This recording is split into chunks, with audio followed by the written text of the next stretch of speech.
अस्सलाम वालेकुम, मैं हूं शाज़ेब खानज़ादा। पाकिस्तान के लिए कर डालो, इस बार कर डालो, आखिरी मौका है। उसकी ट्रांसमिशन के साथ एक दफ़ा फिर आपके सामने हाजिर हैं।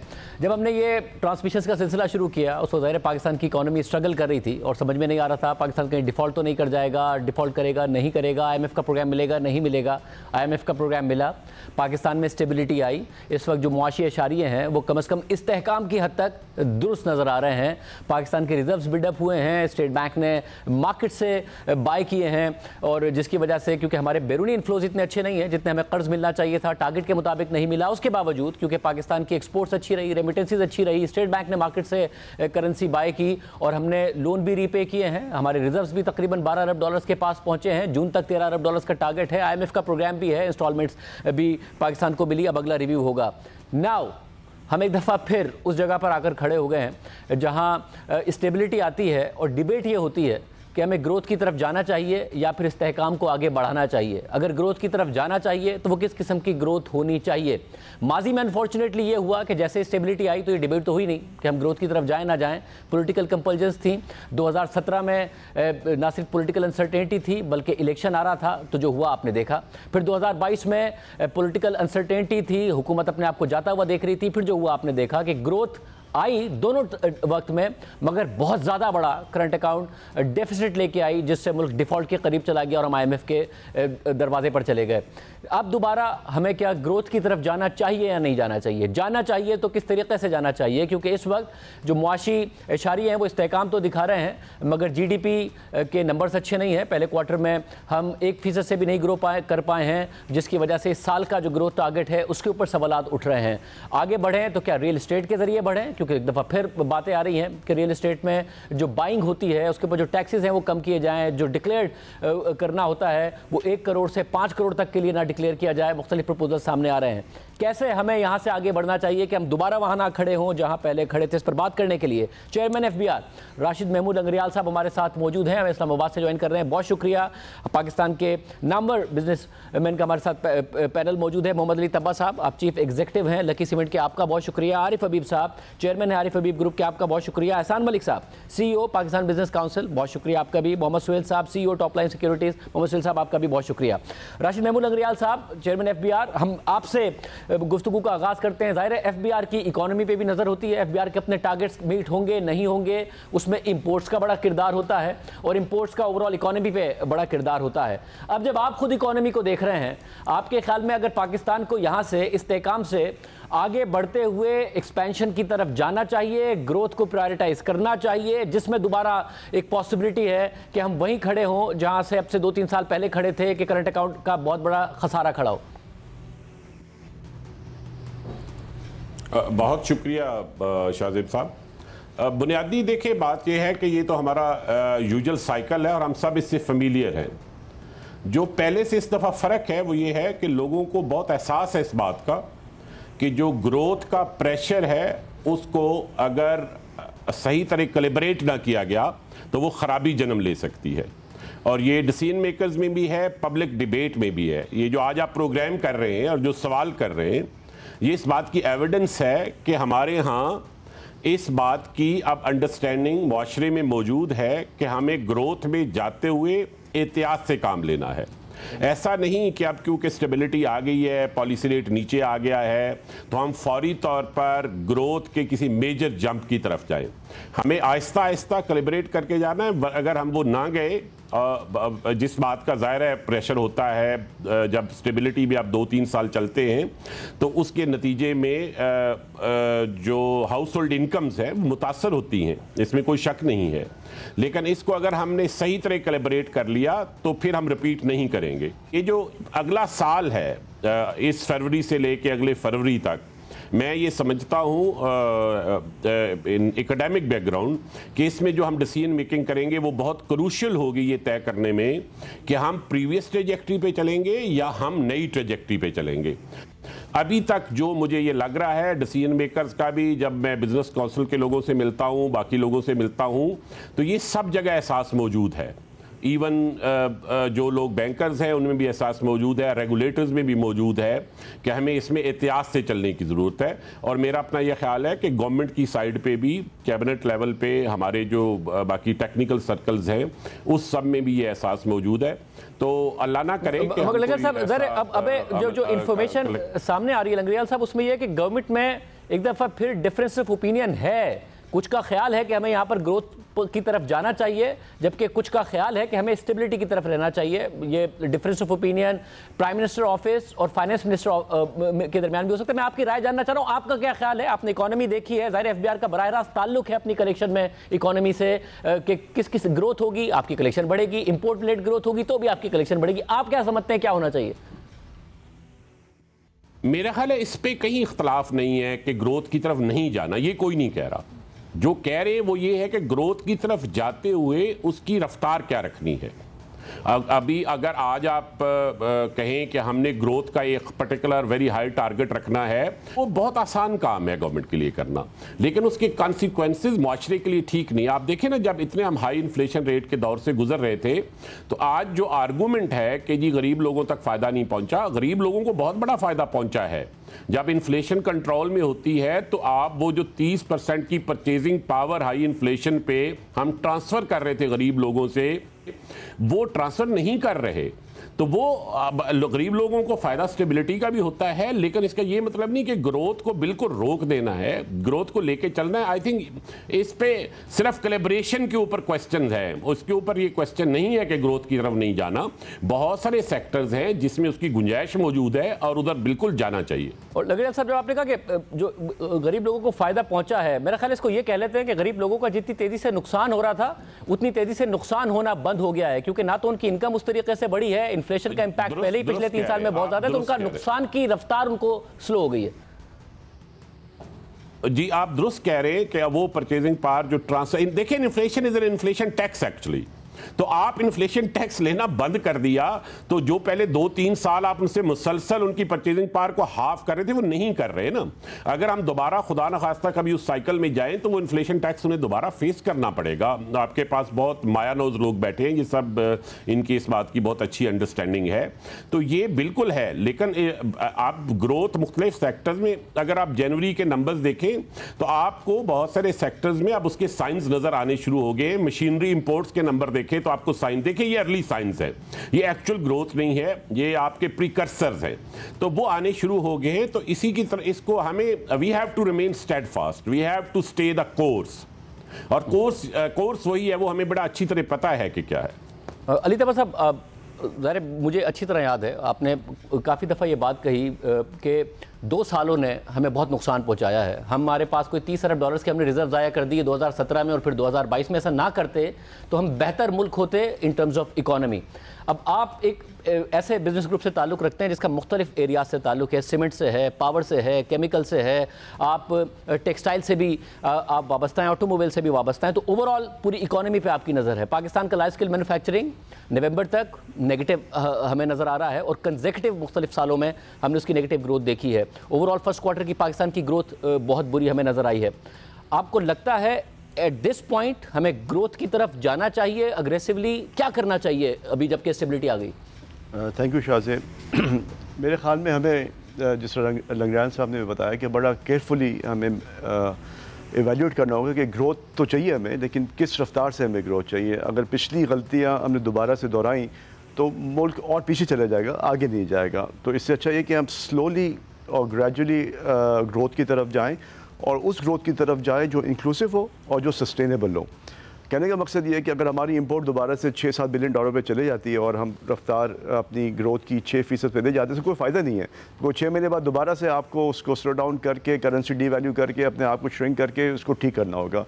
तो वो गलतियाँ तो आई थिंक मेरे ख्याल में पाकिस्तान को हिस्टोरिकली कभी भी रिपीट नहीं करनी चाहिए। जो गलती हम माजी में कर चुके हैं, अगर उसको हम दोबारा दोहराते जाएंगे तो मुल्क गरीब होता जाएगा, आवाम जो है वो पॉवर्टी लाइन के नीचे और बढ़ती जाएगी, और जो अफोर्डेबिलिटी है वो इरोड होती जाएगी। अगर एक चीज़ पाकिस्तान में आज से 3 साल पहले अगर 50 रुपए की थी तो आज वो 100 रुपए की चीज़ हो गई है। तो महंगाई की पहले जो रफ्तार थी वो 20-25% थी, अब रफ्तार थोड़ी कम हो गई, बिकॉज बेस बहुत बड़ा हो गया ना। आपकी जो पिछले 2 सालों में जो इन्फ्लेशन रही है, उसके बाद भी अगर आपकी इन्फ्लेशन 3-4% है, वो हाई है। वो इन्फ्लेशन मेरे ख्याल में 2-2.5% से ज़्यादा नहीं होनी चाहिए।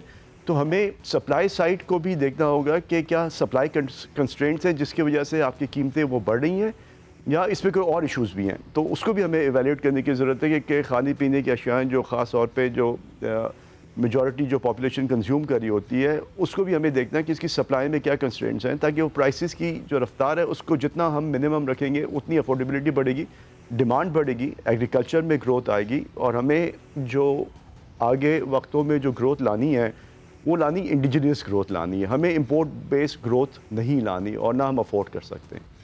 दूसरी बात यह है कि एक्सपोर्ट लेड ग्रोथ पाकिस्तान में पिछले साल से मुकाबले में इस साल एक्सपोर्ट में भी बेहतरी आई है। तकरीबन $2.3 बिलियन पर मंथ पे हम पहुंच गए। रेमिटेंस आपकी तकरीबन $3 बिलियन पे पहुंच गई है। तो जो इन्फ्लो है वो $6 बिलियन है हमारा, जो रेमिटेंस और एक्सपोर्ट ऑफ गुड्स है, सर्विसेज में शामिल नहीं है। तो हम उतना ही इंपोर्ट अफोर्ड कर सकते हैं, उसके ऊपर जाने की ज़रूरत ही नहीं है। बिकॉज पैसा पाकिस्तान को लेने के लिए जो फिर आपको इक़दाम करने होते हैं, जो फैसले करने होते हैं, वो आवाम के लिए बड़े मुश्किल होते हैं। और उस फैसले से बचने के लिए अच्छा यही है कि हम अपनी ग्रोथ को कंटेन रखें और उसी ग्रोथ की तरफ जाएं जो कि पाकिस्तान के लिए अफोर्डेबल हो। अब सवाल ये होता है कि पाकिस्तान में बहुत सारे ऐसे एरियाज़ हैं जहाँ पे हमारी इंडस्ट्री एग्जिस्ट करती है, लेकिन बहुत छोटे पैमाने पर करती है या नहीं करती है।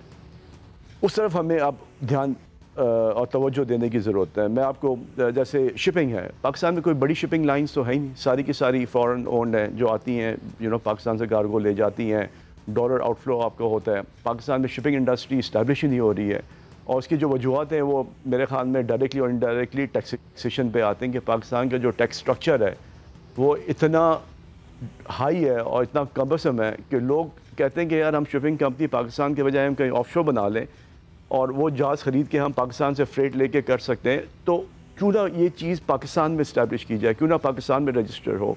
और पाकिस्तान में इसलिए रजिस्टर नहीं होती कि आप जहाज़ ख़रीदते हैं शिपिंग, तो आपको सेल टैक्स देना पड़ता है फ्रंट, फिर उसकी जो आपकी जो कॉर्पोरेट टैक्सेशन है और जो ओवरऑल टैक्सेशन पाकिस्तान के अंदर जो तकरीबन 29 प्लस 10% आपको सुपर टैक्स, WWF WPP मिला के 46% तो सिर्फ वो टैक्स है। फिर डिविडेंड टैक्स और इंटर कॉर्पोरेट डिविडेंड टैक्स वो अलग है, तो वो मिलाए वो तकरीबन 60% में चला जाता है। तो इतनी हाई टैक्सेशन में आप नए सेक्टर को अट्रैक्ट ही नहीं कर सकते। एविएशन मतलब गवर्नमेंट बड़ी कोशिश करी है PI की प्राइवेटाइजेशन में, क्यों इंटरेस्ट नहीं आ रहा। टैक्सेशन एक वजह तो ये कि टैक्सेशन बहुत हाई है। जितने जो आपके प्राइवेट एयरलाइंस हैं उनकी क्या कैपेसिटी, 4 जहाज़ 5 जहाज़ 6 जहाज़, तो इसका मतलब ये कि इतनी अंडर यूटिलाइज एविएशन इंडस्ट्री है पाकिस्तान के अंदर। और आप देखें कि जो भी हमारे पड़ोसी मुल्क हैं, चाहे आप दुबई चले जाएं, आप थाईलैंड चले जाएं, उन्होंने सारे अपने एविएशन के थ्रू जो है ना अपने मुल्कों को उन्होंने डेवलप किया है। टूरिस्ट लेकर आए, लोगों की आमद रफ्त रही है, ट्रांसिट पैसेंजर्स रहे हैं, रेवेन्यू आता है। तो ये अब हमें सोचने की ज़रूरत है कि क्या हम वही पुराने सेक्टर्स में फंसे रहें, रियल स्टेट, सीमेंट, टेक्सटाइल, या हम कोई नए एरियाज़ को भी डेवलप करें, इंफ्रास्ट्रक्चर को डेवलप करें। डेटा सेंटर है, IT की इतनी सारी आपकी जो सर्विसेज हैं, जो एफिलिएटेड सर्विसेज हैं, उनको हम डेवलप करें, ताकि उससे आपकी एम्प्लॉयमेंट भी जनरेट होगी, आपका सर्विस एक्सपोर्ट में भी इजाफा होगा। तो बहुत सारे काम करने की ज़रूरत है। मेरे ख्याल में पाकिस्तान की जो माइंडसेट है, जो थाट प्रोसेस है, वो बहुत ही अभी नैरो फोकस्ड है। हमारे बिजनेसमैन बहुत ज़्यादा कंफर्ट जोन में काम करने के आदी हैं। हमें रिस्क एपेटाइट हमारा बिल्कुल ही ज़ीरो हो चुका है। हमें वो काम करना है जिसमें लगता है कि यार फिक्स रिटर्न है, वो एसेट या वो इंडस्ट्री जिसमें रिस्क है, जिसमें हमें लगता है कि बहुत मेहनत करनी है, वो इंडस्ट्री की तरफ बिजनेसमैन जाने से घबराता है और डरता है। तो इजी वे आउट क्या है, आप रियल इस्टेट डेवलप कर लें, आप कोई और इंडस्ट्री लगा लें, आप और कोई काम कर लें जिसमें आपको गवर्नमेंट की तरफ से कोई वरात मिल जाए, सब्सिडी मिल जाए, कोई टैक्स ब्रेक थ्रू मिल जाए। तो इस तरीके से मुल्क तरक्की नहीं करते। मुल्क को तरक्की करने के लिए आपको एक प्लेटफॉर्म देना है, आपको एक बेस देना है, और जो कॉस्ट ऑफ डूइंग बिज़नेस और जो ईज़ ऑफ डूइंग बिज़नेस है उस पर काम करने की ज़रूरत है। मैं तो नहीं देख रहा कि इतनी स्टेबिलिटी आने के बाद इस्लामाबाद में इस तरह की कोई डिस्कशन हो रही हो कि बिजनेसमैन को कैसे फैसिलिटेट किया जाए, इनके तकलीफ जो प्रॉब्लम्स हैं ईज़ ऑफ डूइंग बिज़नेस, उसको कैसे रिड्यूस किया जाए। जो हमारे 2 बड़े मेजर प्रॉब्लम्स हैं, एनर्जी की और टैक्सेशन को, उसको कैसे दोबारा से बैठ के स्टडी किया जाए। तो ये बहुत सारे पहलू हैं शाहजेब, जो आई थिंक अब ये वक्त आ गया कि हम इसको बहुत डिटेल में एनालाइज करें और नए सेक्टर्स को जो है ना वो लेकर आएँ, और जो ग्रोथ है वो एक्सपोर्ट लेड ग्रोथ होनी चाहिए, या वो ग्रोथ होनी चाहिए जो मैंने पहले आपको बताया जिसमें लोकल आपकी जो इनपुट है, जो लोकल आपकी जो इंडिजिनस रिसोर्सेज हैं उसको आप डेवलप करें और उससे ग्रोथ अचीव करें। लंगड़ियाल साहब, क्योंकि जरा दो फैक्टर्स जो कहे जाते हैं पाकिस्तान की इंडस्ट्री ग्रोथ के हवाले से, एक तो हाई टैक्सेशन है, एक एनर्जी टैक्सेशन आपका डोमेन है। जो पॉइंट्स रेस किए हैं तबा साहब ने, वो ये भी मान रहे हैं कि पाकिस्तान का बिजनेसमैन खुद एक बड़े कंफर्ट जोन में चला गया है, मगर उसे उस कंफर्ट जोन से निकाल कर एक इन्वेस्टमेंट इस तरह हो कि वो इंपोर्ट सब्स्टिट्यूशन भी करे और एक्सपोर्टेबल सरप्लस भी क्रिएट हो। उसके लिए जो पॉलिसी प्रॉब्लम है उसमें टैक्सेशन आपके डोमेन में लाया करता है, क्या कहिएगा? देखिए, एक तो पहली बात यह कि तबा साहब की एक बात दुरुस्त है कि हमारे जो टैक्सेशन स्ट्रक्चर है उसमें चेंजेस की ज़रूरत है। जैसा कि आपके इल्म में है कि हमारा corporate tax rate slightly higher side पे, इंडिया में 30%, हम 39% तक चले जाते हैं। इसी तरह आपके इंपोर्ट स्टेज टैक्सेस जो हैं वो as a ratio of the total taxes higher हैं, हम रफली 32% के ऊपर हैं जब हम टोटल रेवेन्यू को देखते हैं लास्ट ईयर के। ये बात दुरुस्त है। सैलरीज के ऊपर एक ख़ास लेवल से ऊपर वो भी एक्सेसिव टैक्सेशन है। ऐसा नहीं है कि इस बात की रियलाइजेशन नहीं है या इसकी अंडरस्टैंडिंग नहीं है। हम एक इस वक्त बाइंड के अंदर है। वो बाइंड ये है कि जहां जिन लोगों ने, जो वेल ऑफ लोग हैं जिन्हें दुरुस्त टैक्स पे करना चाहिए वो नहीं कर रहे। मैंने एक आध दफ़ा पहले भी बात की है कि आपके जो टॉप 5% हाउस होल्ड्स हैं जिनकी इनकम टॉप 5% में फाल करती है, वो इनकम से टैक्स की साइड पे 1.5 ट्रिलियन से 1.7 ट्रिलियन का टैक्स गैप मौजूद है। वहाँ पे आपका सेल्स टैक्स में भी टैक्स गैप मौजूद है, और तबा साहब को इसका बहुत अच्छी तरह इल्म है कि वो सेल्स टैक्स की जो सेल्फ डिक्लेरेशन रिजीम है उसको कैसे मिसयूज़ किया जाता है। He is very knowledgeable about that. उसके इश्यूज़ है, उस सब पे काम हो रहा है। सो इसकी वजूहात क्या है? वजूहात ये है कि हमने FBR के अंदर कैपेसिटी नहीं डेवलप की सही जगह से टैक्स लेने की और सही तरीके से टैक्स लेने की ओवर मैनी ईयर्स। को ये कि एक गवर्नमेंट, 2 या 3 गवर्नमेंट का इशू नहीं है।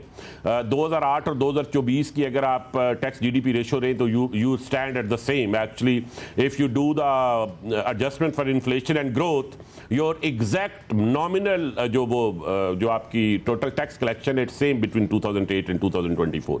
अब वो टैक्सेस, एक तरफ आपने वो कैपेसिटी डेवलप करके उनसे टैक्स लेना है और दूसरी तरफ टैक्स रेट कम करना है। हम लाफर कर्व के गलत साइड पे जा चुके हैं और उसकी दोनों वजूहात हैं। टैक्स पेयर वाली साइड पे भी बहुत वजूहात है और टैक्स अथॉरिटी वाली साइड पे, दोनों साइड पे काम हो रहा है। आपके टैक्स पेयर के हवाले से हम वेरियस मेजर्स ले रहे हैं जिसमें उसके बिहेवियर को बदल सकें, और जो टैक्स अथॉरिटी है उसकी साइड पे हम हाई पावर्ड इंसेंटिव्स ला रहे हैं, हम टेक्नोलॉजी के लिए काम करें। लेकिन ये सब चीज़ें ऐसी नहीं है जो कहने से हो जाएंगी। ये मीडियम टर्म प्रोसेस है। आपके जिन मुल्कों ने भी अपनी टैक्स GDP रेशियो मीनिंगफुली अच्छी की है, वो वही मुल्क है जिन्होंने हाईएस्ट टैक्स रेट को कम किया है। आपके इल्म में है कि ब्राज़ील में, इंडिया में टैक्स रेट्स नीचे आए। तो क्यों आए हैं? उन्होंने पहले अपनी वो कैपेसिटी क्रिएट की, टैक्स GDP रेशियो ऊपर ले गए। इंडिया में 5-6% ऊपर गई, ब्राज़ील में गई, मैक्सिको में गई, वो जहां जहां जाती रही। अब ये इन अ वे ना चिकन एंड एग प्रॉब्लम है। So what do you do first? क्या आप टैक्स रेट्स नीचे लाने की आपके पास लग्जरी है इस वक्त? We don't have, not that people don't want to do that, decision makers want to do that, लेकिन वो लग्जरी इस वक्त अवेलेबल नहीं। तो हमें 1-2 साल जरा टाइट रोप पे चलना पड़ेगा।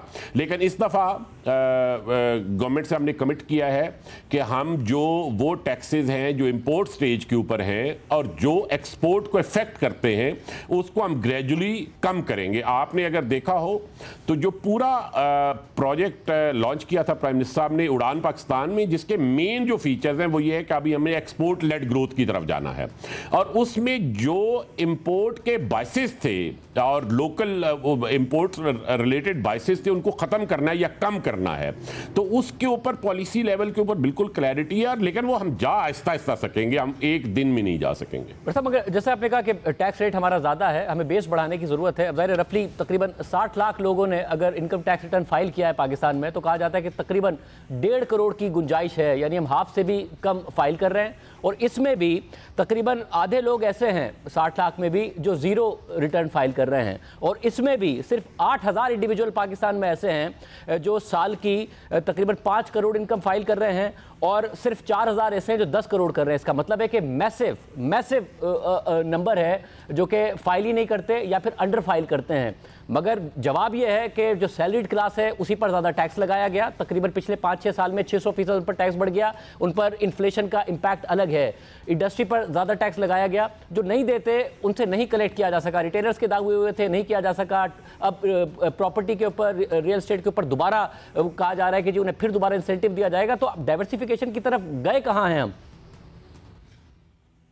देखिए, मैं आपको बताऊं, ये थोड़ा सा ना डिबेट हमारे यहाँ ना मिस फ्रेज हो गई है। ब्रॉडनिंग ऑफ टैक्स बेस बहुत इंपॉर्टेंट है, लेकिन उसका मतलब 1.5 करोड़ लोगों का टैक्स नेट में आना नहीं है। उसका मतलब ये है कि वे सब आएंगे, लेकिन इस वक्त इनकम टैक्स का आपका टोटल गैप 2.4 ट्रिलियन है। टोटल गैप, अगर आप तमाम टैक्स रेट को तमाम हाउस होल्ड इनकम के ऊपर अप्लाई करें और हर बंदा सही पे करे और कोई गलती ना हो उसमें, तो जो गैप है वो 2.4 ट्रिलियन है।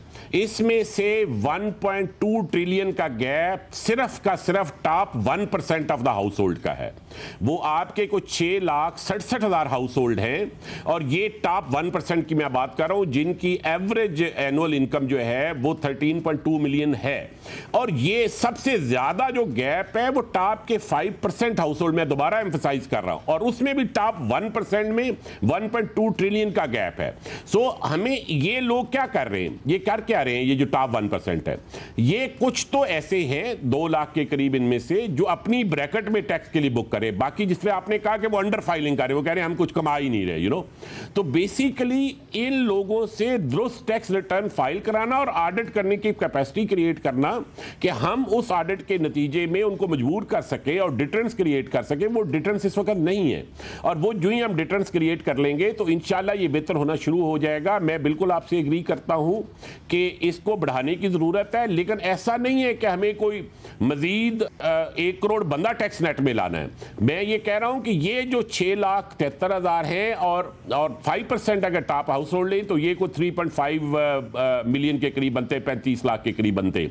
इनका कोर इशू है। सो जहां हम ब्रॉडनिंग की बात करते हैं वहां डीपनिंग ऑफ टैक्सेस का बहुत इंपॉर्टेंट इशू है। टैक्स रेट की डीपनिंग नहीं, टैक्स की कंप्लायंस की डीपनिंग। सो टैक्स कंप्लायंस का इशू है जो मेन उस एरिया में है। मुझे एक ब्रेक लेना है। नाज़रीन, आप देख रहे हैं पाकिस्तान के लिए कर डालो, आखिरी मौका है। बहुत अहम सवालात हैं जिनके जवाबात भी साथ साथ सामने आ रहे हैं। गोइंग फॉरवर्ड क्या होना चाहिए, सिस्टम में क्या प्रॉब्लम्स हैं, सब पे मज़ीद बात करेंगे एक ब्रेक के बाद।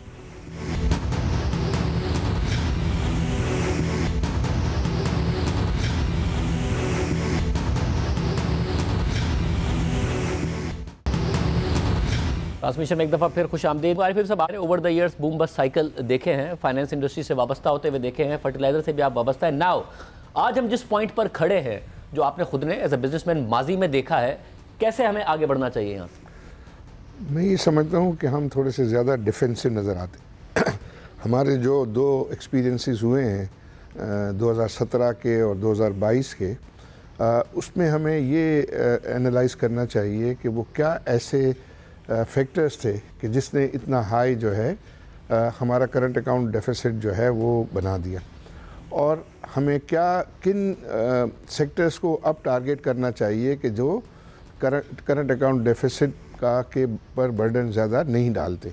तो हमें सेक्टर बाय सेक्टर जो है वो एनालाइज करना चाहिए। मेरी नज़र में जो है, और पिछले पीरियड में और इस पीरियड में मुझे जो फ़र्क नज़र आता है, वहाँ हमारे पास ओवर कैपेसिटीज़ नहीं थी।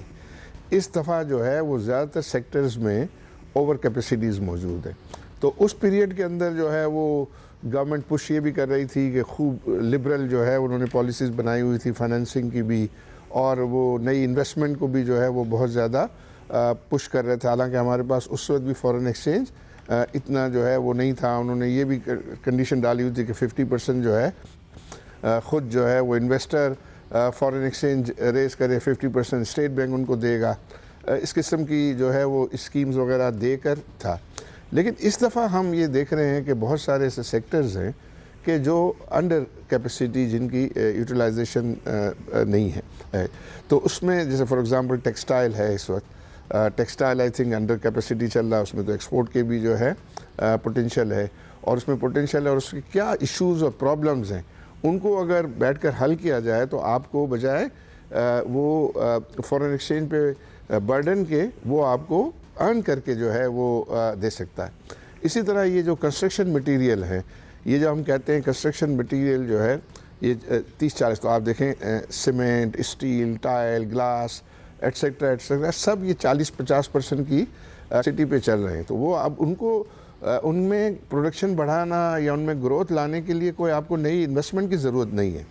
अब इसमें बहुत मिसअंडरस्टैंडिंग थी, हाईएस्ट लेवल पे मिसअंडरस्टैंडिंग थी यार कंस्ट्रक्शन में भी जो है बहुत ज़्यादा फॉरेन एक्सचेंज खर्च होता है। तो हमने फिर एक जो स्टडी की, तो आई थिंक कंस्ट्रक्शन में जो है वो 33% जो है वो फॉरेन एक्सचेंज है, 66% जो है वो लोकल करेंसी का उसमें एलिमेंट है। और उसमें जो टैक्स की कलेक्शन ग्रोथ जो में का बहुत ज़्यादा पोटेंशियल है।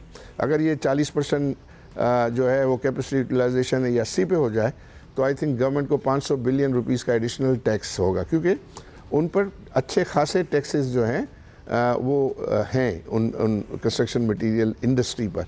फिर एग्रीकल्चर है, तो एग्रीकल्चर पे तो जो है कोई आपको मतलब उस पर अगर आप ग्रोथ का अटेंशन देते हैं, पिछले साल जो ग्रोथ हमारी अच्छी हुई उसमें तो एग्रीकल्चर ने ही हमें हेल्प किया। इस साल जो है अनफॉर्चुनेटली जो है वो इतना अच्छा परफॉर्मेंस नहीं रहा। उसके ऊपर जो है वो टारगेटेड अटेंशन पूरी तरीके से देनी चाहिए कि क्या मसाइल थे जिसकी वजह से जो है वो ये नहीं हुए और अब उनको फैसिलिटेट करना चाहिए। चौथा, आईटी पे तो जो है वो बातें बहुत हो रही हैं, इसमें ग्रोथ है लेकिन जैसी डिज़ायर्ड है वैसी ग्रोथ जो है वो नहीं नज़र आती, उसको और जो है वो बढ़ाया जा सकता है। मैं देख रहा हूँ माइनिंग पे भी गवर्नमेंट की जो है वो अटेंशन है। माइनिंग आपको न सिर्फ ये है कि बहुत ग्रोथ भी देगी और बल्कि फॉरेन एक्सचेंज को अर्न करने में भी आपको मददगार जो है वो साबित होगी। तो हमें जो है वो एक आम इम्प्रेशन में देख रहा हूँ कि मुल्क के अंदर ये हो गया कि यार ग्रोथ बढ़ेगी तो हमारा करंट अकाउंट डेफिसिट जो है वो कम हो जाएगा। मैं समझता हूँ कि इस तरह ये एक लाइन में कह देना ये ठीक नहीं है, बल्कि सेक्टर टू सेक्टर स्टडी करके उनको टारगेट करके और फिर इसके पीछे जो है वो आपको पॉलिसीज़ भी बनानी है और उनको फैसिलिटेट। इस वक्त जो सूरत हाल है कि $3 अरब की हमारी रेमिटेंसेस, $3 अरब की एक्सपोर्ट्स, $6 अरब हमें कंफर्टेबल पोजीशन में डालते हैं। बट प्रॉब्लम यह है कि हमें लोन्स नहीं मिल रहे। जो बैरूनी इन्फ्लोज हमारा जो टारगेट था इस साल में भी वो उस टारगेट के मुताबिक हमें वो फाइनेंशियल इन्फ्लोज नहीं आ रहे। हमने कर्ज ज़रूर उतारा है मगर स्टेट बैंक ने मार्केट से डॉलर्स बाय करके उतारा है, रिजर्व्स इसलिए मेंटेन हुए। तो ऐसी सूरत में हमें क्या थोड़ा एक्सपेंशन की तरफ जाना चाहिए, क्या करें? आई थिंक वो एक ब्लेसिंग है, जो हमें पैसे नहीं मिल रहे थे ना इंटरनेशनल मार्केट से, और ये पैसे नहीं मिल रहे थे और हमने ये ओपन मार्केट से ख़रीद के जो है वो रीपेमेंट्स किए। गवर्नर स्टेट बैंक बहुत खुश हैं, वो कहता है भाई ये तो जो है वो ये ठीक है कि हमने ले कर किया, फर्दर अपना कर्ज उतारने के लिए फर्दर हमने कर्ज नहीं लिया, या हमने अपना इंटरेस्ट पेमेंट के लिए जो है वो फर्दर कर्ज जो है वो नहीं लिया, जो इस पीरियड के अंदर जो आपको इतना आपको जिस चीज़ ने कंफर्ट दिया है इसमें ये भी एक बड़ा फैक्टर है। तो आई बिलीव कि जब ये थोड़ी सी इकोनॉमिक एक्टिविटी आपकी जब बढ़ेगी ना, तो मैं समझता हूँ, देख हम ये कहते हैं कि आप पोर्टफोलियो इन्वेस्टमेंट में डिसइन्वेस्टमेंट का कोई घर ही नहीं है। अब तो जो है इन्वेस्टमेंट वापस आएगी, क्योंकि अब तो outstanding investment foreign portfolio investment बिल्कुल मिनिमल पे है, तो बढ़ेगी। इसी तरह जो लोग पैसे बाहर ले गए थे अब फर्दर बाहर ले जाने का केस नहीं बनता, क्योंकि पहले तो ये कि डिवैल्यूएशन वगैरह होती थी तो उनको एक किस्म का जो है वो मार्जिन नज़र आता था। अब तो वो यहाँ स्टॉक मार्केट की परफॉर्मेंस देखने के बाद रिग्रेट करते हैं लोग कि हमने पैसे बाहर जो है वो रख दिए। मुझे लग रहा है कि ये साल आप देखेंगे कि रियल एस्टेट में जो है वो आप देखेंगे परफॉर्मेंस, और लोग बाहर जो पैसे ले गए वो रिग्रेट करेंगे कि भाई हम पाकिस्तान में जो है हमें बेटर जो है रिटर्न, रुपया भी स्टेबल है, जितना भी स्टॉक एक्सचेंज का रिटर्न है वो डॉलर टर्म्स रिटर्न है। मतलब हम इतने कहते हैं 150% 40% बढ़ गया, ये डॉलर टर्म्स में जो है वो इतना ज़्यादा बढ़ गया। तो उससे जो है वो लोगों में जो है वो एतमाद जो है वो बढ़ेगा, और जहाँ अंडर यूटिलाइजेशन को आप अगर ऐसा इंसेंटिवाइज करेंगे कि जिसकी वजह से उसमें जो है वो एक्टिविटी बढ़े और प्रोडक्शन बढ़े, तो उसके फिर जो है वो अफेक्ट भी आप रेवेन्यू कलेक्शन में भी जो है इसको देखेंगे। बहुत सारी इवन ऑटोमोबाइल में भी मैं अगर होता तो ऑटोमोबाइल जो है जो बड़ी गाड़ियां हैं बड़ी गाड़ियों पे 300% जो है वो टैक्स मिलता है। अगर मैं $1 देता हूँ उसे 300% मुझे टैक्स मिलता है। तो कितने लोग होंगे? 100-200 मिलियन डॉलर में आप 600, 700, 800 मिलियन डॉलर का जो है वो रेवेन्यू हासिल कर सकते। तो ये आपको स्ट्रेटेजी करनी पड़ेगी कि क्या, कहाँ से क्या जो है उसका वो हमारे लिए जो है मुल्क के लिए जो है वो बेनिफिशियल होगा। पाकिस्तान बिजनेस काउंसिल ने भी ज़ाहिर प्रपोजल्स दिए हैं और आप लोग इस बात पर एम्फसाइज़ कर रहे हैं कि गवर्नमेंट प्रायोरिटाइज़ करे, इंडस्ट्री को ऊपर रखे। इंडस्ट्री को बहुत ज़्यादा बोझ तले दबा दिया गया है, अपना टैक्स बेस डाइवर्सिफाई करें एनर्जी के प्रॉब्लम से अगर इकोनॉमी को आगे जाना है। आप इस सूरत हाल में एज ऑफ नाउ जब हम खड़े हैं, क्योंकि जब हमने ये शुरू किया, जैसा कि मैं जिक्र भी कर रहा था, तो हम एक बहुत मुश्किल सूरत हाल में थे जब हमने ये ट्रांसमिशन का सिलसिला शुरू किया, और सिर्फ बात ये होती थी कि इस सूरत हाल से निकल के डिफ़ॉल्ट से कैसे बचे। निकल गए सूरत हाल से, स्टेबिलिटी पर आ गए, डिबेट अब यहाँ आ गई है, किस तरह आगे बढ़े। ओके शाहज़ेब साहब, पहले तो शुक्रिया आपका मुझे मदऊ करने का। मैं ये कहूँगा जी, इस वक्त ग्रोथ होनी चाहिए या नहीं होनी चाहिए का डिबेट नहीं है। इस वक्त डिबेट होना ये चाहिए कि क्या हम फिट टू ग्रो हैं, और सेकेंडली कि किन सेक्टर्स में हमें ग्रो करना है, क्वालिटी ग्रोथ की बात करनी है। तो ये दो पहलू को हमको लेके चलना है। जहाँ तक फिट टू ग्रो का ताल्लुक़ है, तो जाहिर है कि जब तक आपके जो मेजर रिफॉर्म्स हैं उनका कोई खातिर ख्वाह असर ना आए इकॉनमी के ऊपर, तो it may be a bit premature to go headlong और उसको आप ड्राइव करें, राइट। तो वो क्या है, ज़ाहिर है कि एनर्जी हमारा जो कॉस्ट है वो सिग्निफिकेंटली हायर है फ्रॉम एनी ऑफ दी जो हमारे आई बॉल कंपेटिटर्स है, बांग्लादेश ले ले, इंडिया वगैरह ले ले, ठीक है। प्राइवेटाइजेशन अभी तक नहीं हुई है, तो फिस्कल डेफिसिट के ऊपर वो प्रेशर आ रहा है। Broadening of the tax base हम बात सुन चुके हैं, चेयरमैन साहब ने भी जिक्र किया है। रिटेलर्स पे तो ख़ास तौर पे कोई खातिर ख्वाह इस वक्त प्रोग्रेस नहीं हुआ है। गवर्नमेंट स्पेंडिंग पे कुछ कंट्रोल आ रहा है, लेकिन ये वैकेंसीज़ को कैंसिल करना से बचत नहीं होती है, आइंदा का ख़र्चा जो है वो ज़रूर बच जाता है। तो उसमें जो स्टैट्यूटरी चेंजेस लाने की ज़रूरत है कि आप लोगों को अलहदा कर सकें, उनको गोल्डन हैंडशेक्स वगैरह दे सकें सिविल सर्वेंट्स को, तो वो लाने की ज़रूरत है। तो ये 4-5 चीज़ें जब तक नहीं होंगी तो मेरे ख़्याल में कि we will not be fit to grow, ठीक है। और किसी प्राइवेट इदारे में भी आप चले जाएं तो आप अगर वो इदारा स्टेबल नहीं होगा और आप कहें जी इतना पैसा ले लो और इसको इन्वेस्ट कर लो, तो नाकामी होगी। इसी तरह एक मुल्क का होता है तरीका, उसको पहले स्टेबलाइज। सिनेरियो है कि हम एटलीस्ट ज़ाहिर 12% का इंटरेस्ट रेट है, मगर सिंगल डिजिट में इन्फ्लेशन अगर आ रही है और इंटरेस्ट रेट्स नीचे आते हैं, तो एक आइडियल इन्वायरमेंट है कि मुल्क में इंडस्ट्री एक्सपैंड करे या नहीं है? अगर नहीं है तो क्या किया जाए? ओके, तो आई थिंक वहाँ पे फिर हमें क्वालिटी ऑफ ग्रोथ देखना है, ठीक है। कौन सी इंडस्ट्री को मुल्क का फ़ायदा होगा एक्सपैंड करने का। देखिए रेमिटेंसेस आ रहे हैं, बहुत अच्छी बात है। हमारे करंट अकाउंट पे एक पॉजिटिव इम्पैक्ट आ रहा है, एक्सचेंज रेट पे पॉजिटिव इम्पैक्ट आ रहा है, लेकिन जो मोस्ट सस्टेनेबल तरीका है एक्सटर्नल अकाउंट को फिक्स करने का, वो होता है एक्सपोर्ट से। हमें चीज़ें बना के या सर्विसेज पैदा करके हमें एक्सपोर्ट करना है। तो हमारी जो इन्वेस्टमेंट है उसकी डायरेक्शन जो है वो सही होनी चाहिए। तो हमने जब हाल ही के अंदर कोई 1 हफ़्ता 1.5 हफ़्ता पहले चेयरमैन साहब भी वहाँ पे थे, फाइनेंस मिनिस्टर से हमारी मुलाकात हुई PBC की, और हमने अपने प्रपोजल्स दिए बजट के लिए, और हमने कहा ये हम प्रपोजल्स दे रहे हैं इस बजट के लिए नहीं, अगले 3 साल के दे रहे हैं। बिकॉज़ ऐसा नहीं हो सकता कि आप एक साल का एक बजट बना दें और अपना वो एक मैथमेटिक्स को ठीक करके वो जो भी आपने जो टारगेट्स वगैरह लिए हुए हैं उनको पूरा करने के लिए आप एक डिस्प्रोपोर्शनेट बर्डन डाल दें ऑन द एग्जिस्टिंग टैक्स पे, जो कि अनफॉर्चुनेटली हुआ है इन द पास्ट। तो हमने कहा जी एक डायरेक्शन दें आप। तो हमने कहा कि देखें, टैक्स टू GDP रेशियो बढ़ाना, इसमें कोई डिबेट नहीं है कि हमें बढ़ाने की ज़रूरत है, लेकिन ये ऑब्जेक्टिव नहीं हो सकता फिस्कल पॉलिसी का, ये एक आउटकम हो सकता है। मैं इसको एक्सप्लेन करता हूँ। जब आप ऑब्जेक्टिव बना लेते हैं ना, तो तब तो आपको जहाँ से भी पैसा आ रहा होगा आप उस पर टैक्स लगा देंगे। लेकिन अगर ये आउटकम है तो एक अच्छी फिस्कल पॉलिसी की ज़रूरत है जो कि बिज़नेस को ग्रो करे, जो कि इन्वेस्टमेंट को ग्रो करे, उससे टैक्सेबल इनकम पैदा हो और उससे फिर टैक्सेशन का रेवेन्यू बढ़े, ठीक है ना।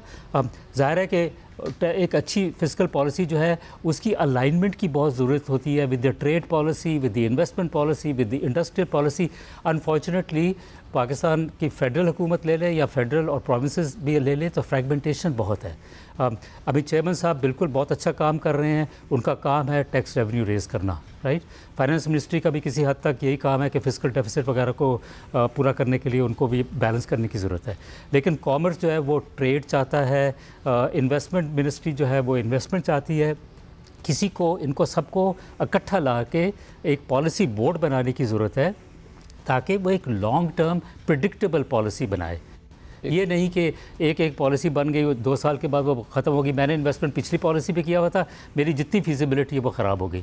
तो ये no this is not the right way. Suhail साहब, आमतौर पर ज़ाहिर जो स्टॉक मार्केट से वाबस्ता लोग होते हैं वो बुलिश रहने के लिए प्रो ग्रोथ होते हैं, ज़्यादा बात करते हैं कि जी हर हाल में ग्रोथ की तरफ जाया जाए। आपको ओवर द ईयर जब हमने इंटरव्यू किया है आप ज़्यादा फाइनेंशियल डिसिप्लिन के हामी रहे हैं कि जी फाइनेंशियल डिसिप्लिन हो, अगर टाइट मॉनेटरी पॉलिसी हो तो उसको कॉम्प्लीमेंट करती हो एक टाइट फिस्कल पॉलिसी, बजाय इसके कि दोनों उल्टी डायरेक्शन में चल रहे हों और मुल्क की इकॉनमी ख़राब हो रही हो। नाउ अब जब हमें नज़र आ रहा है कि कुछ फिस्कल डिसिप्लिन नज़र आ रहा है, हमें इन्फ्लेशन टारगेट से बहुत कम नज़र आई है, इंटरेस्ट रेट्स नीचे आते नज़र आए हैं, दोबारा ग्रोथ की तरफ जाने की बातें होने लगी हैं क्योंकि अनएम्प्लॉयमेंट लोगों ने बहुत ज़्यादा देखी है, उनके रियल वेजेस बहुत नीचे गए हैं क्योंकि उस इन्फ्लेशन की वजह से इम्पैक्ट आया है, टैक्स उन पर बहुत ज़्यादा बढ़ गए हैं।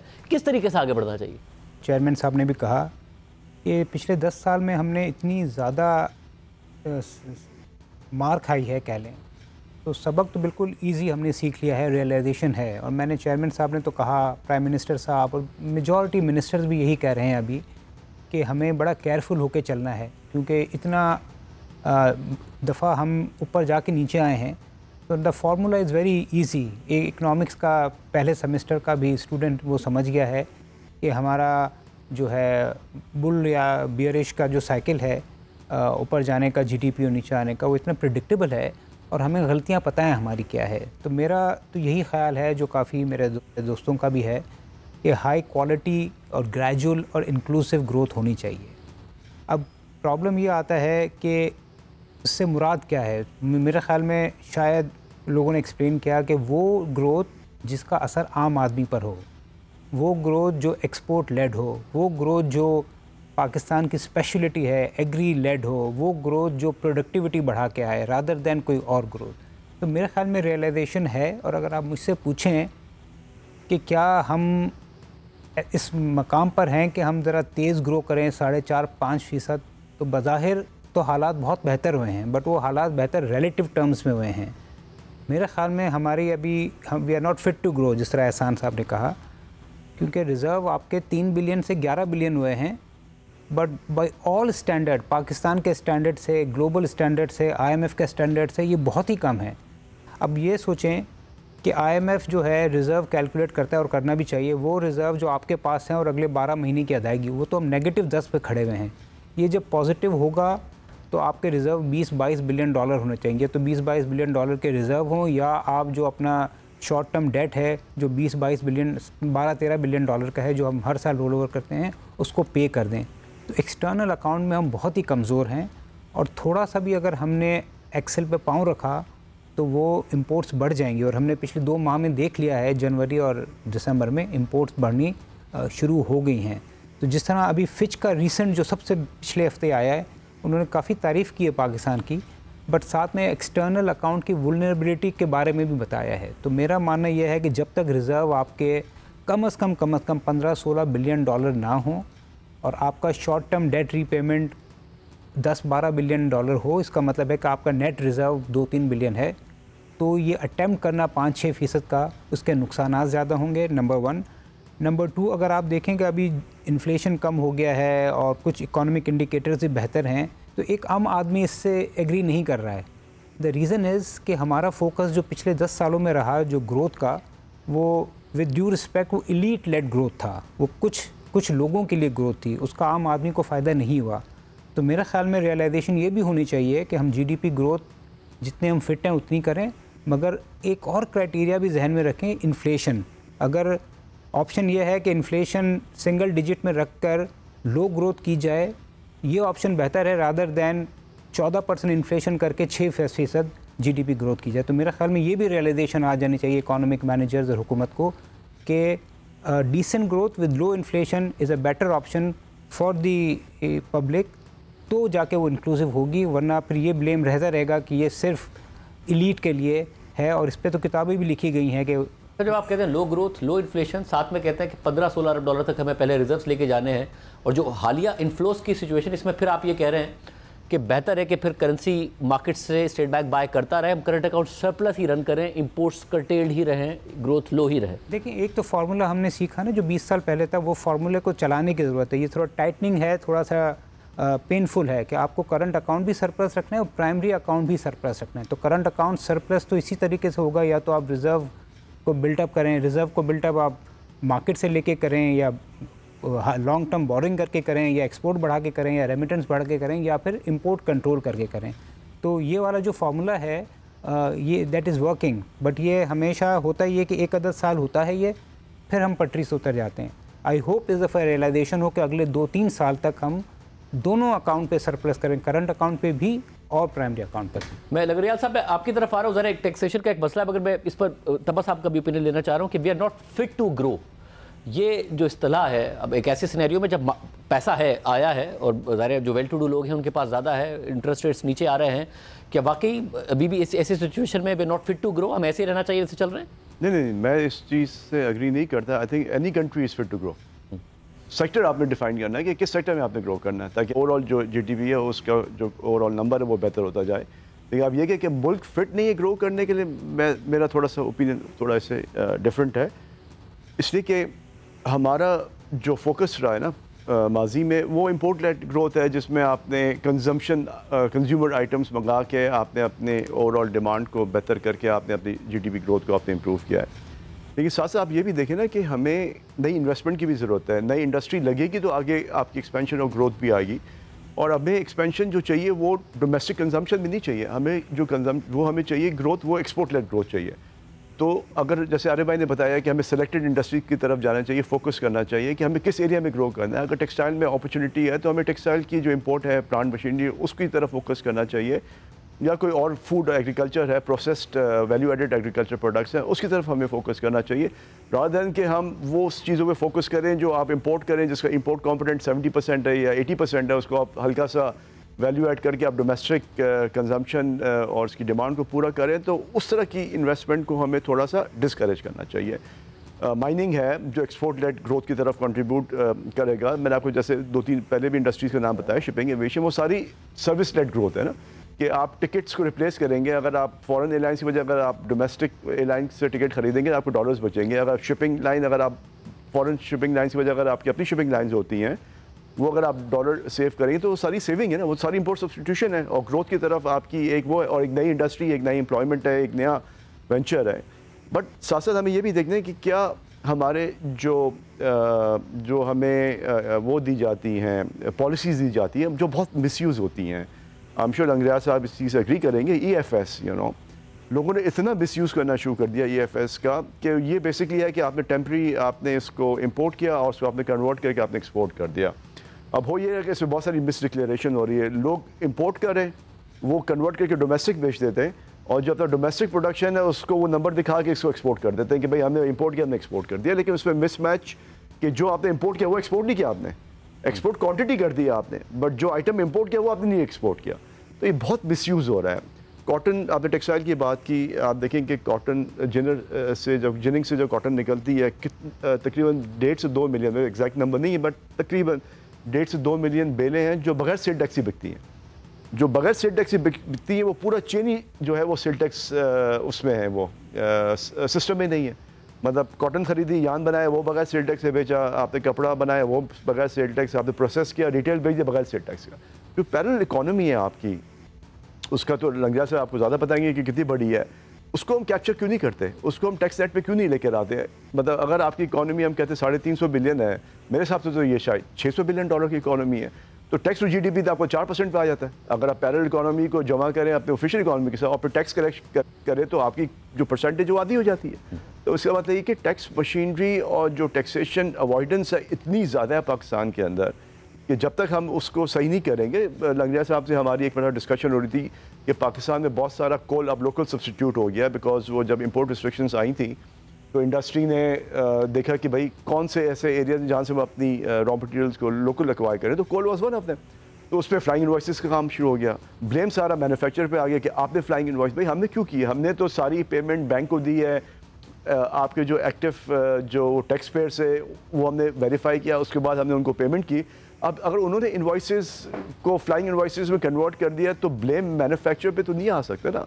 हमारी तो कैपेसिटी नहीं है कि हम उसको ट्रेस करें कि उन्होंने टैक्स जमा कराया नहीं कराया। फिर हमने इनको तजवीज़ दी, इन्होंने चेंज की कि अब विथ होल्डिंग टैक्स हमने कर दिया कि इसकी अवॉइडेंस को बचा जाए। तो इस तरह बहुत सारे एरियाज हैं शाहजेब साहब जहाँ पे पाकिस्तान में बहुत ज़्यादा टैक्स अवॉइडेंस हो रही है जो नज़र नहीं आ रही है आपको। तो हमें तो आई थिंक FBR को, लंगरिया साहब को उस तरफ जाना चाहिए जो आपके पेपर में नहीं, इकॉनमी एग्जिस्ट ही नहीं करती। आप मुझे एक ब्रेक लेना है। नाज़रीन, आप देख रहे हैं पाकिस्तान के लिए कर डालो, आखिरी मौका है। बहुत अहम सवालात हैं जिनके जवाबात भी साथ साथ सामने आ रहे हैं। गोइंग फॉरवर्ड क्या होना चाहिए, सिस्टम में क्या प्रॉब्लम्स हैं, सब पे मज़ीद बात करेंगे एक ब्रेक के बाद।